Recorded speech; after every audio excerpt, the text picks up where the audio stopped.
It's Friday, and that means another beautiful 14-game slate. It's time for JT's Bang Bang Plays of the Day, and trading season is off with a bang, so to speak. Nelson Cruz, Nelly, on the way out of Minnesota, who are beginning to sell off, and on the way to the Tampa Bay Rays, just a half game out in the American League East. Nelly makes that lineup much more dangerous, particularly, and this is where it gets interesting for me, against left-handed pitching, which is where the Tampa Bay Rays have struggled so mightily this season, despite the talent that they have from the right side of the plate. Randy Arozarena, guys like Yandy Diaz, who looks to finally be getting going, and Nelson Cruz is going to help them quite a bit. You got some good left-handed pitching in the American League East.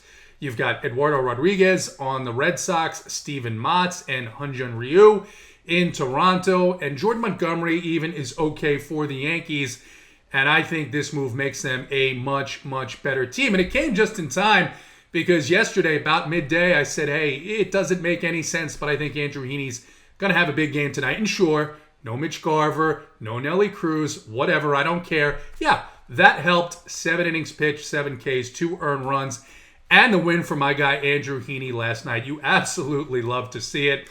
Probably the top or second best points per dollar play on the slate last night. And look, big news today. The Cleveland, not the Indians, the Guardians, they changed their name. And you know what? I just don't care. I mean, Prince changed his name into a symbol. The NBA put Meta World Peace on the back of jerseys. As long as they still throw out 9 baseball players every night and let us make a decision as to whether or not they're going to be in the optimal lineup, I really don't care what they call themselves. Speaking of the optimal lineup, the 14-game slate tonight. Look, I did a video late last night, and I talked about Garrett Cole, I talked about Lucas Giolito, and they call it daily fantasy sports for a reason, right? We got to figure out what the players are going to do on that given day. We all know that Garrett Cole is a tremendously talented pitcher, a big strikeout pitcher who could put up big scores. Same with Lucas Giolito. But as I took a closer look at the slate, I might be leaning towards a fade of Garrett Cole in this spot. It's just one of those situations that he's thrown 2 fantastic games in a row. Could he be due for a little letdown? Could it be a situation where the Red Sox take a few more pitches and get into a bullpen that's been struggling, at least particularly the middle and the back end of that Yankee bullpen? And man, do the Red Sox make a sneaky stack here against Garrett Cole? Is that sacrilege to say? I don't know. I might be coming off Garrett Cole, but that's why you got to be in the Discord at Run Pure Sports. I'll have a slate strategy up this evening. I'll have a core play up. I'll have a core lineup up, as will, of course, Big T, JSU, and many of our other contributors in the Discord tonight. We'll have a Swing for the Fences show at 4:30, and then the Up to Lock show, which takes you, as it's aptly named, right up to lock. So runpuresports.com if you're not already a member. Use code OPEN50 and get 50% off of your first month's payment. And by the way, like this video, you're watching it. I know you like it. Don't be timid. Don't be shy. You tune into these things, right? And subscribe to the Run Pure Sports YouTube network. Now, I've started to do this thing. I really didn't even intend to do it. It's just something we do in our Discord. One more reason to be in there. But something I have come to like to call my please don't pay this price play of the day, right? Earlier in this week, it was Kyle Gibson. And I said, imagine paying $9K for Kyle Gibson and expecting positive fantasy points. Sure enough, he puts up a negative fantasy point performance. Yesterday, it was Kenta Maeda. Kenta's been pretty good, but the matchup, the price rise, the 9K, it just wasn't it on that slate. And I thought it was pretty easy to see. And sure enough, he was okay. 17, I think, fantasy points, but nowhere near what you needed to, first of all, probably min cash or take down tournaments with some of the pitching scores yesterday. Thanks in part, of course, to my guy, Andrew Heaney. But my please don't pay this price play of the day today, I don't think many of you would have anyway, but if you look at game logs, you look at box scores, you'd say, wow, Tyler McGill has been really, really good.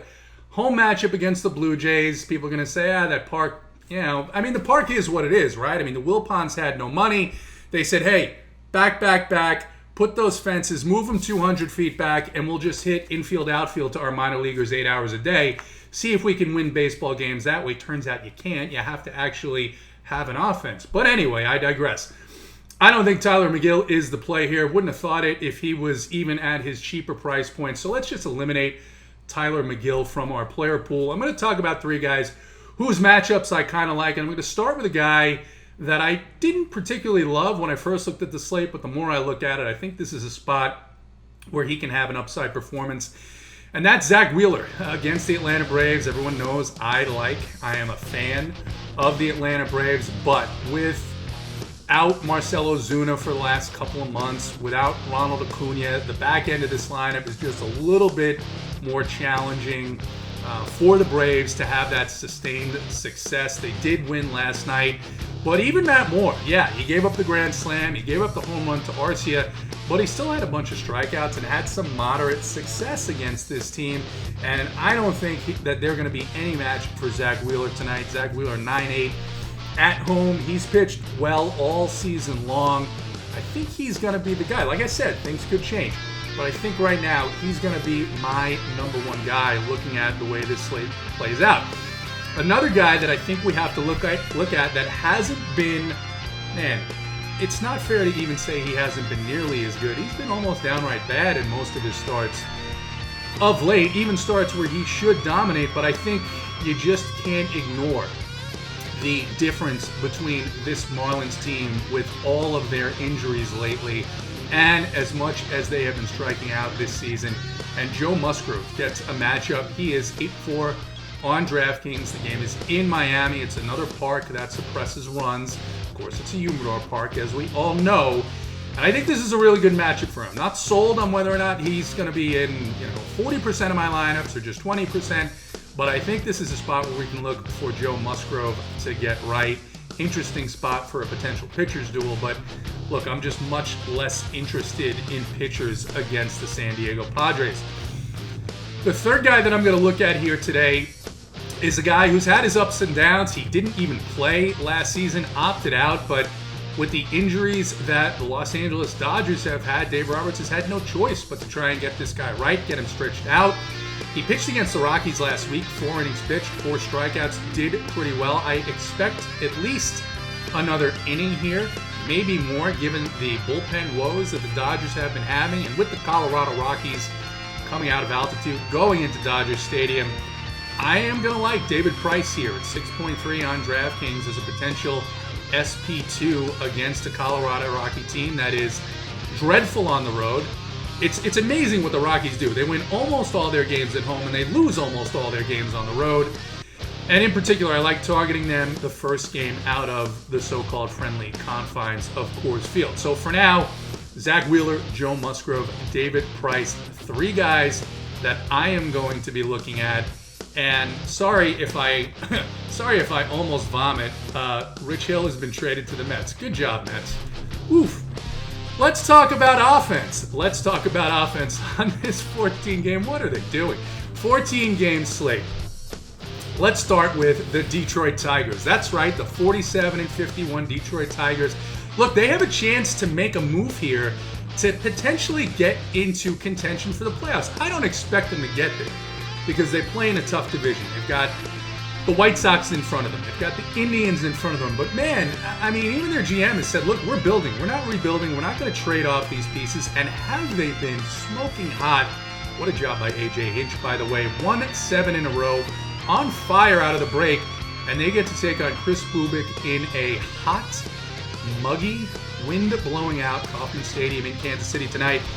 Chris Bubik, man, the numbers don't lie. An expected ERA of 5.86, an xFIP of 5.08, and giving up nearly 2 home runs per 9 innings, and I expect probably a few more than that here tonight. Jonathan Schoop, Robbie Grossman, Eric Haas, and Zach Short. All I do is hit bombs every single night. These are the 4 Detroit Tigers that I would start my lineups with. Moving right along, let's go to another under-the-radar offense in the Baltimore Orioles. That's right. Discord's favorite, the Baltimore Orioles get to take on Patrick Corbin. Patrick Corbin, man, remember when the Yankees fans were all disgruntled and upset that, oh my God, they wouldn't spend the $200 million or so that it would take to get Patrick Corbin? Yeah, good move. Good move not signing this cat, right? Patrick Corbin, expected ERA of 5.75 and giving up himself about 1.64 home runs per 9 innings. Who are the Orioles I like? Well, I thought you'd never ask. Austin Hayes, 2.8, too cheap in this spot.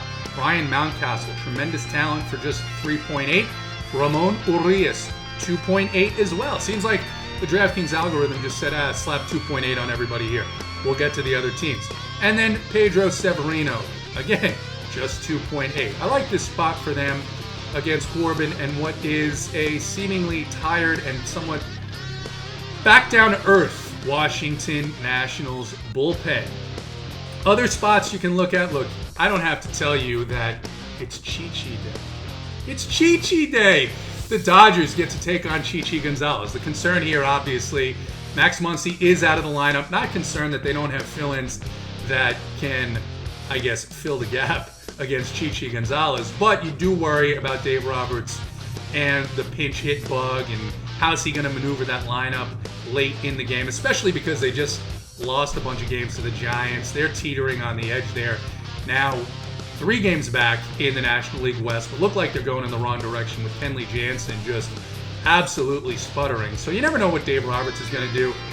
And because of the high prices of the guys that I know aren't going to get pinch hit, maybe this is more of a 3-man stack to fill out some of my lineups here. But you definitely have to have exposure to the Dodgers tonight against Chi-Chi Gonzalez and the Colorado Rockies bullpen. And then the other spot that's pretty easy on the board that I think is going to be popular, that again is expensive, and maybe you look at it as a 3-man, although both these teams, the Dodgers and the Houston Astros, have a bunch of pieces that at the bottom of their lineup you can fill in to get those pitchers up top. And of course, if you're going to use a Musgrove, if you're going to use a David Price, then you don't necessarily worry about being able to fit in the high prices of guys like Altuve and Yordan. But obviously, the Astros against Colby Allard and the Rangers in a really good spot. The Dodgers in a great spot.